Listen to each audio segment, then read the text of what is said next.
So the next thing to happen on Friday Night SmackDown, we get to the next match of the night. But before we talk about that match, we gotta talk about a few things, and then something else that happened after the match actually. So yeah, before we talk about that match, we gotta talk about Bianca Belair and Jade Cargill. They was getting interviewed backstage by I think it was Kayla Braxton, if I'm not mistaken, backstage, and Bianca and Jade was talking about how they won the 8 women's tag team match tonight, and that how they're going to become the new WWE Women's Tag Team Champions tomorrow at Backlash. And Bianca was talking about how she's been sick and tired of Damage Control, how they've been terrorizing the hell out of her for like the last few years, in her, pretty much in her whole career and all that stuff. And she says that she's getting sick and tired of it.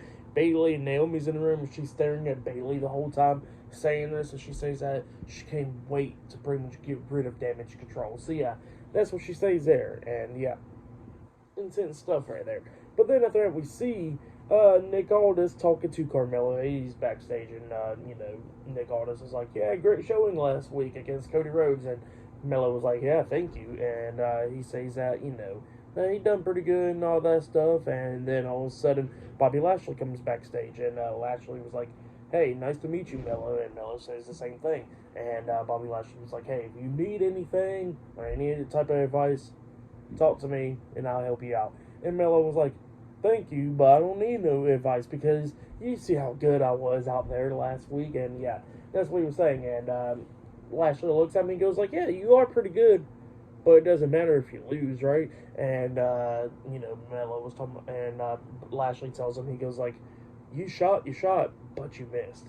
So yeah, that's what happened there. And then Mello was like, "Well, I don't need nobody's advice." And Lashley stops him and he goes like, one thing I gotta say is, don't be too disrespectful on SmackDown. That's it. So yeah, that's what he tells Mello, and then Mello walks away. But then we get to the next match of the night. It was Rezar and Akam, the Authors of Pain, with Karrion, Kross, Scarlett, and Paul Ellering, the Final Testament, versus Pete Dunne and Tyler Bate, New Catch Republic. So yeah, AOP versus New Catch Republic. Now AOP comes up there. I think it's a theme song just for them, if I'm not mistaken, or it could be the Final Testament theme song. This is a new one, so I'm taking a guess it's just AOP's theme song, since this is pretty new. But yeah, they come out there, pretty good tag team match. New Catch Republic was taking control of those matches, snapping Razor's fingers. Scarlett gets on the ring apron trying to distract them, and then we see Tyler Bate jump through the second rope with a cannonball onto Akam, laying him out, and then he runs up to Karrion Kross, but Karrion Kross lifts Bate up on shoulders and hits like a spinning F5 type move onto Tyler Bate, taking him out, and then Pete Dunne jumps over the top rope with the crossbody onto Karrion Kross, taking him out outside the ring. He gets back into the ring. He gets hit with the Uranagi slam by Rezar, and then Rezar tags in Akam, and then they hit the powerbomb neckbreaker combination onto Pete Dunne, and they pin him for the 3 count. So yeah, AOP defeated New Catch Republic tonight in the tag team match. That's what happened. For that match, I'll give it 3 stars. That's why I'll give that. But then something interesting happens backstage. Nick Aldis, he is backstage, and Paul Heyman comes up, and Nick Aldis is like, "Hey, by the way, those claims that you made for tonight are denied." And he said, and Paul Heyman was like, "Come on now, why can't you take Randy Orton and Kevin Owens out that tag team match?" And Nick Aldis says that he ain't going to do that, and he says, "Why should I do that?" And Paul Heyman tells him, for the sake of them, for the sake of SmackDown, so they don't get hurt. So yeah, that's what Paul Heyman's telling Nick Aldis, and Paul Heyman's about to walk away, and Nick Aldis was like, "Well, you're kind of like the boss, ain't you? Like, everything runs through you, right?"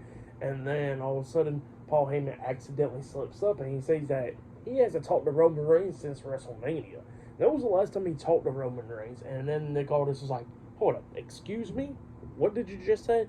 And then Paul Heyman knew he screwed up there, and he says that, "Yeah, I haven't talked to Roman Reigns since WrestleMania." And Nick Aldis was like, "So you didn't talk to him last week to take him out the draft?" And, Paul Heyman was like, "No, he did not ask to get taken out in the draft. I got him taken out the draft." So yeah, that's what Paul Heyman said, and yeah, Nick Aldis looks at Paul Heyman and goes like, "Well, if you're so concerned and stuff, how about you go out there on the RKO show later on tonight and tell Randy Orton and ask Randy Orton and Kevin Owens if they can get out that tag team match tomorrow." So yeah, that's what Nick Aldis says. But yeah, up next we're going to be seeing Randy Orton and Kevin Owens on the RKO show up next on SmackDown. So yeah, I'll see you guys later. Till then.